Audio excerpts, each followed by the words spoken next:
Dr. Glenda Sheffield, Dr. June Issa, and Lisa Carmona to discuss policy 5.326.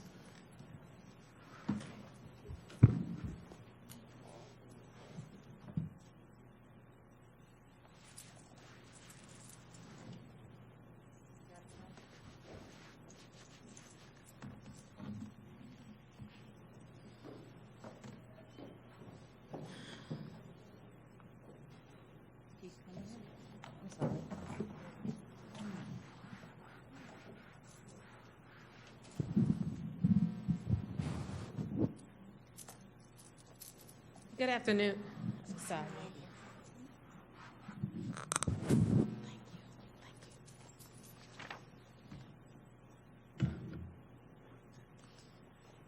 I'm going to go ahead and open this. All right, good afternoon. We're going to go ahead and get started with the continuation of the policy, the adoption of policy 5.326, which is all revolving around the student protocols due to the COVID-19. And I think, Mr. Oswald, you have some opening comments that you wanted to share as you were working through this, and then June and Lisa Cremona is going to help us finish up with this policy. Yeah, so this policy is currently, can you hear me? This policy is currently an emergency policy for 90 days that expires November 13th. So this is also going to be a first read later at the special agenda meeting. And again, this deals with student protocols as it relates to COVID so that we can have a permanent policy in addressing the safety of our students on campus. Ms. Issa is going to go through some of the changes, in particular what we've learned most recently since the emergency policy was adopted, and even in light of what's occurred the first full week of brick and mortar. Suggested language that we'd like to potentially add in for development later during the special meeting that Ms. Issa will go over at the end, and the reason for that occurring. Good afternoon, everyone. This policy that you have in front of you is different than most policies in that it was an emergency policy and now we're bringing it back for a development. So it is in red, and the changes to the emergency policy are in black. So I just want to reference that. So as you're looking at it, that would be different than normal policies that we're bringing forward. A couple of things just to go over from the original emergency policy. We have some district safety guidelines, which include that the student must self-screen prior to reporting to school. They should not come to school if they're ill, follow the revised school procedures, abide by social distancing guidelines, and wear an approved facial covering at all times. And there is an accommodation process in place. It was in the emergency policy and will continue inside of the new policy. Students will be enrolled in distance learning if testing positive for COVID-19 or identified by the Department of Health as an exposed close contact. The responsibilities in the policy for the students and the families is outlined, and those include that the student or the student's parent or guardian must self-report a positive test of any member of their household. A student who tests positive must remain home and be enrolled in distance learning. Any student who tests positive must provide a contact tracing list to administration. And if a student exhibits symptoms during the school day, he or she will be sent to the clinic or an isolation area to be picked up by a parent or guardian. The responsibilities of the principals include that the school administrators will alert their supervisors and district staff to request enhanced sanitation for any affected areas.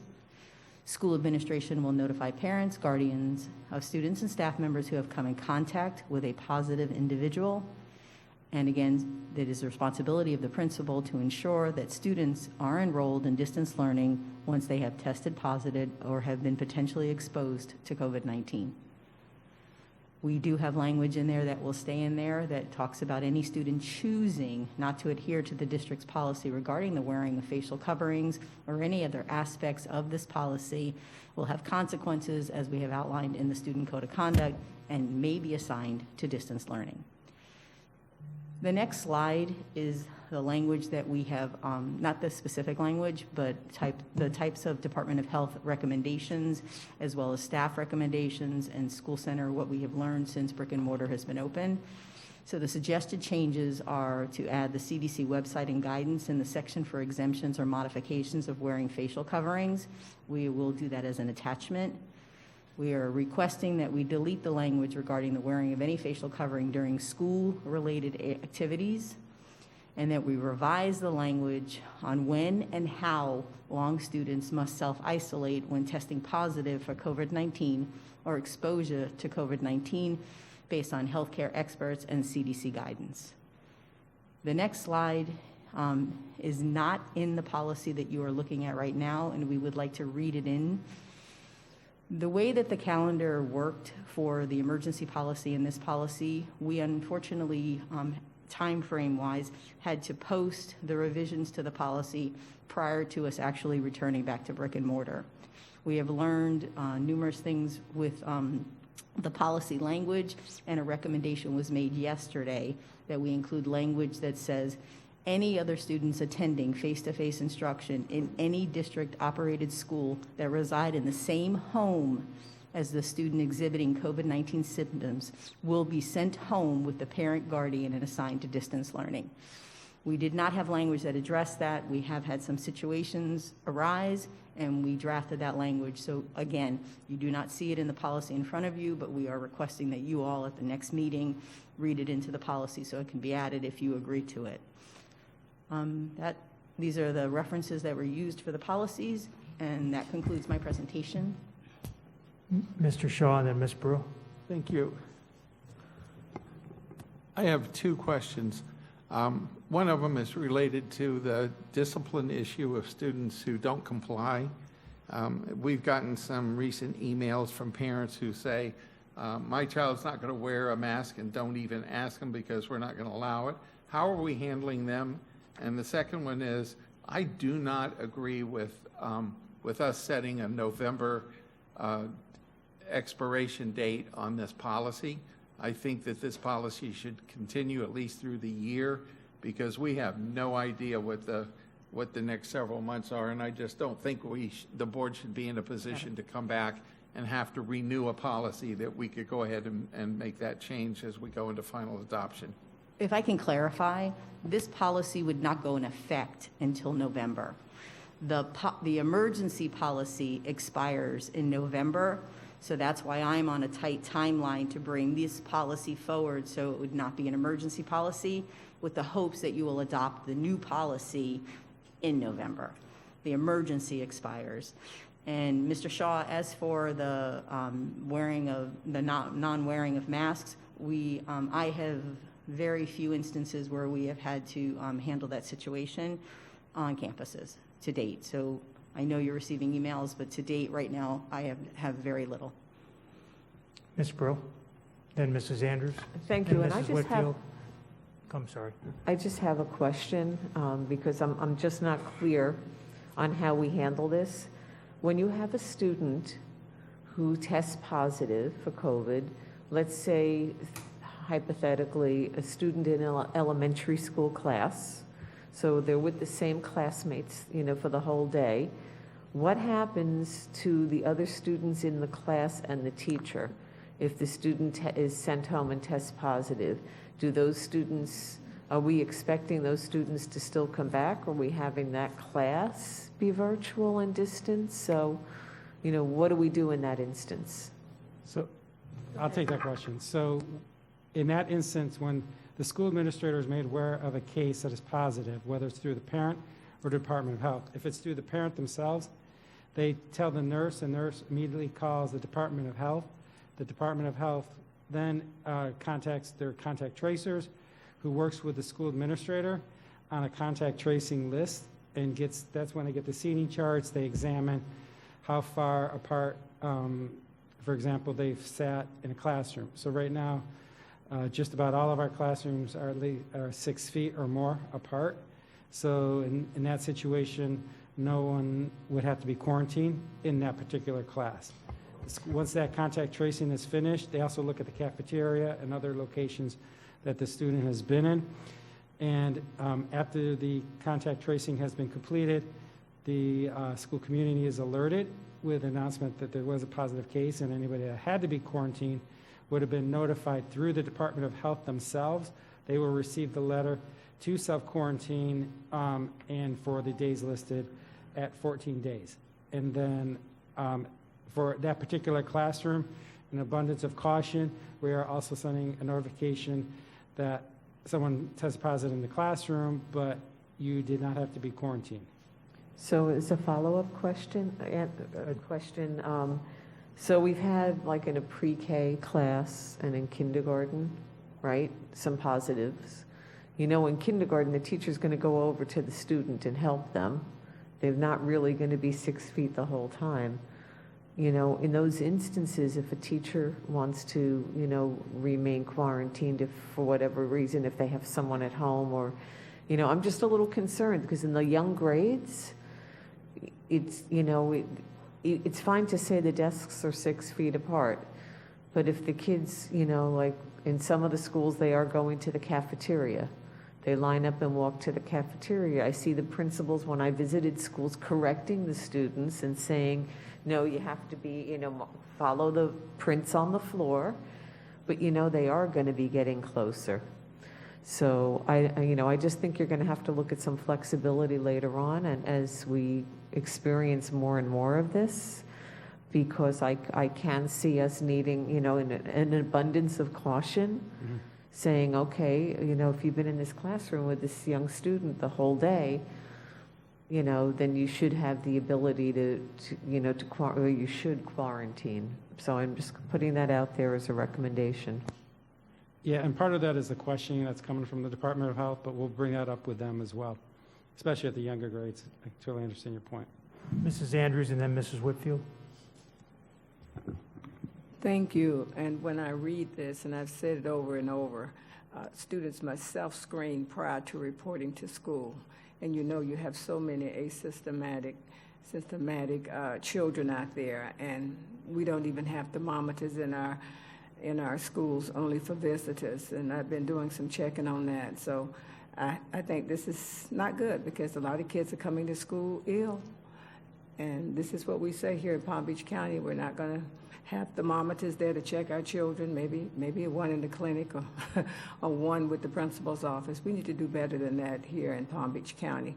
But the second piece of this, and it doesn't have to be in the policy, when someone does have a problem and they contact COVID and test positive, what about them getting an excuse for their work assignments and they're not penalized if they're gone for 14 days? How does parents know that these children will not be penalized? So they would be enrolled in, the students themselves, if they're quarantined, would be enrolled in distance learning. Are you asking about the staff, Ms. Andrews? They may be sick. They may not be able to do the work. I mean, they've tested positive. They may The have. staff would be on an approved leave, and they would be quarantined as well. Yeah. I just want to make sure parents know what's going to happen to their children. That was a question that was asked of me. If my child tests positive, and will they be penalized for those days? May not be able to be on the computer based on how ill they are. So do we have something in writing to help parents understand that? Yeah, and that would fall in our student progression plan, where they would be allotted the makeup work for the time that they are out. And that will fall into, along with Mrs. Andrews, to your point, that will fall into our standard homework policy that's already within pupil progression, to where if a student is absent for any reason, that student is allowed to make up their work for full credit. But to your point, we would just make certain as we continue to work with our school principals as it pertains to this whole process, that these things we continue to remind them and watch very closely, to your point. Thank you, because people do want to know. Yes. They don't need to be penalized. Mrs. Whitfield.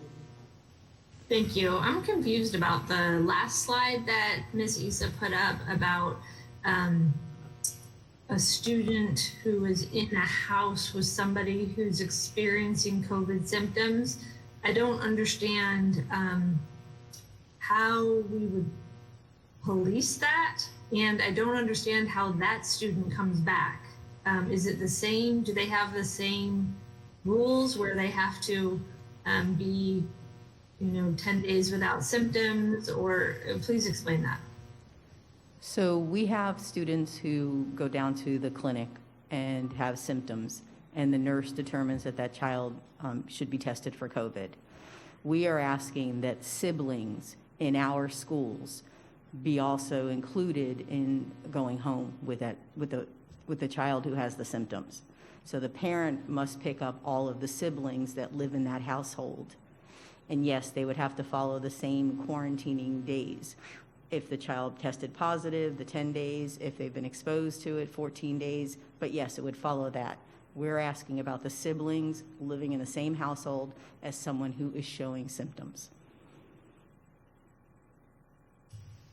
Okay, I think I mostly get that. I just I'm thinking about what about, you know, I've been hearing that there's been cases where there's another person in the house that maybe is not part of our school system, and they are the ones who are experiencing COVID symptoms. Are we reaching out? Do you find out about that? Do you talk to that person and say, you know, your child should be home? I'm like, I just want to make sure we're doing everything as fairly as possible. So, you know, if an aunt or somebody is sick in that house and we find out, or a teacher is sick and their students are in the school, are we policing that as well? We have had reports where whether it's a staff or a student comes and says someone in their household or someone they're very close with has been around someone who's tested positive for COVID-19, where Dr. Alonso has provided us a number for school principals when that incident comes up to call the Department of Health, who does the contact tracing for the entire county, and they're able to look up the situation to let us know if that child or that employee should also be quarantined. Not necessarily when it comes to COVID-like symptoms in the same household, but if they do have the report of a positive COVID case. And Mrs. Whitfield, we are recommending language that says any member of the household. And if I may interrupt, 4A in the policy, on page 2 of the policy, asks students or the student's parent or guardian to self-report a positive COVID-19 test for any member of the household.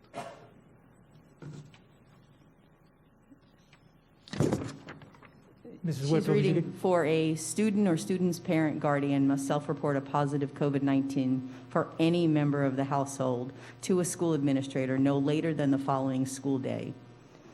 And then the principal's responsibilities continue from there. But we are asking that the language for any member of the household be included. Thank you. Mr. Shaw? I may have fallen asleep during the answer earlier because I'm not sure that I really got an answer to that question related to if a parent refuses to let their child, I know we haven't had many of it, but what do we do? I didn't hear an answer to that part of it. So following the policy and our student code of conduct, we would request that the student put on a mask. If the student were to refuse to put on the mask, then we would contact the parent. Our policy specifically states that that child will be isolated until the parent comes back and picks them up. I guess that my follow-up to that is to our general counsel. Can we enforce that? The policy, I just want to say for the emergency policy, it does state they will be enrolled in distance learning if they refuse to comply. Right. And that is sustainable if we're Yes. challenged on that? Yes, as long as they're being provided an education, that's fine. And distance learning would be adequate. Dr. Robinson?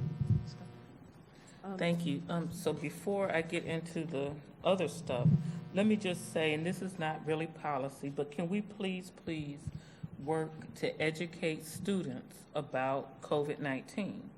I mean, my suggestion was and remains that we find some videos, some educational videos to tell them about COVID, what it is, and really I want them to understand why we're asking them to wear masks, why we're asking them to socially distance, right? So I've had these conversations with teachers who like mad at students for not keeping their mask over their nose or not socially distancing, and Like, but did you explain it to them? Because we don't need to create a power struggle over 6-foot social distancing and masks.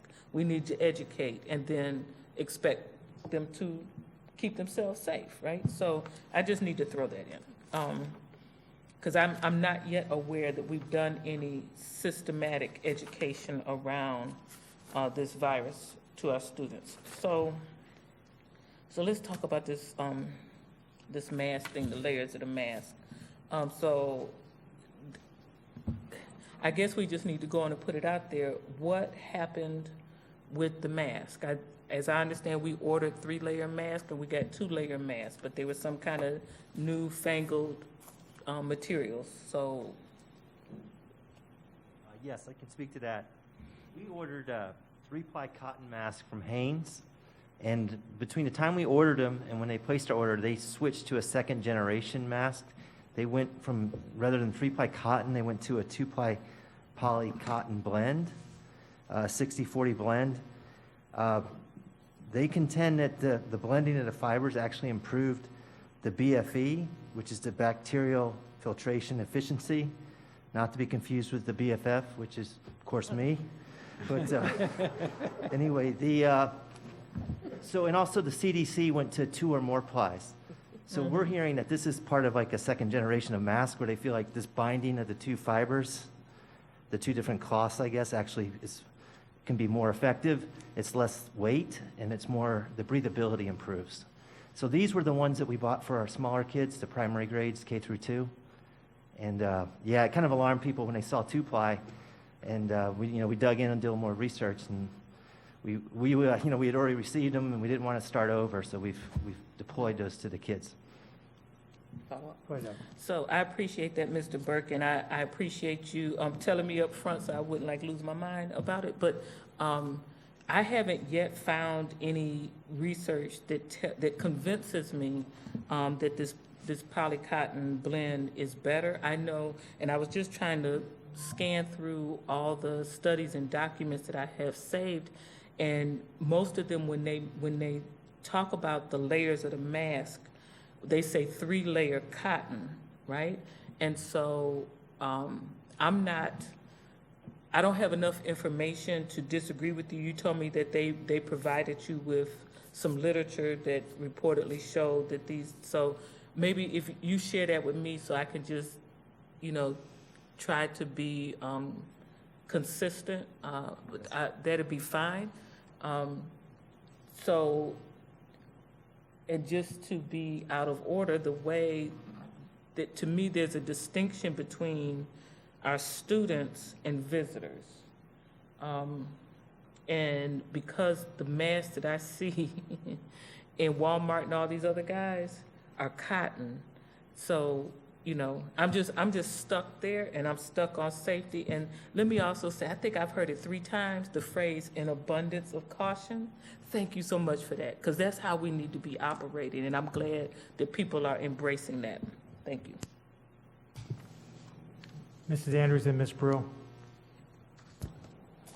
And just a quick question, Mr. Burke, do we have enough masks for the schools? Now, I do know that some schools did not have enough masks. Community actually provided some schools with masks. I also got a chance to talk to people where they said the masks were too big for the little children. So are we okay with masks for every school and everybody has enough? Yes, we've provided 5 masks per student for every school. And we just got word very recently this week that the state's going to be providing additional masks through Homeland Security. So we're going to get another shipment of masks that'll be available to kind of replenish. But if there's a particular concern, I can reach out to the school. They should be in pretty good shape with masks. That was something we've had since day one. I'll get back with you because I was happy that we were able to provide some masks from the community for a couple of schools. So that's why I wondered if we were in a shortage. Thank you. Yeah, we have accepted any donations. Anything with PPE, we've had some outside partners donate, and we've taken everything we can get just to shore up our supplies. All right, Ms. Brill, then Mrs. Whitfield.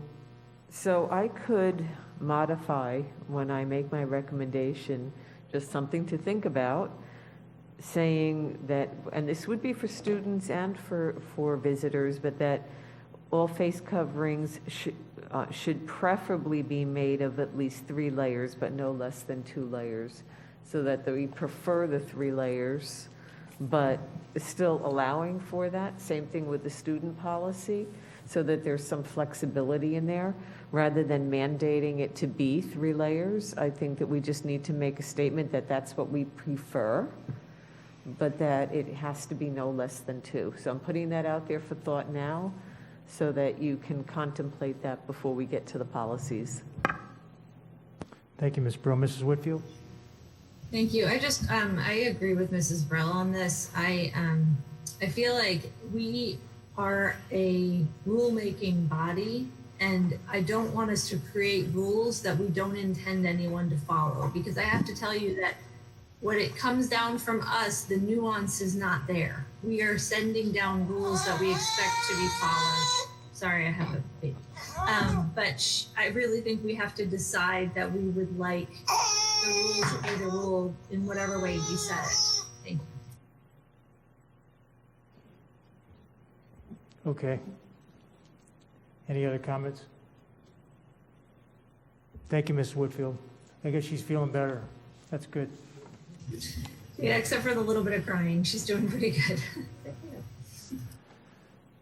Mr. Superintendent, you have anything else for this one?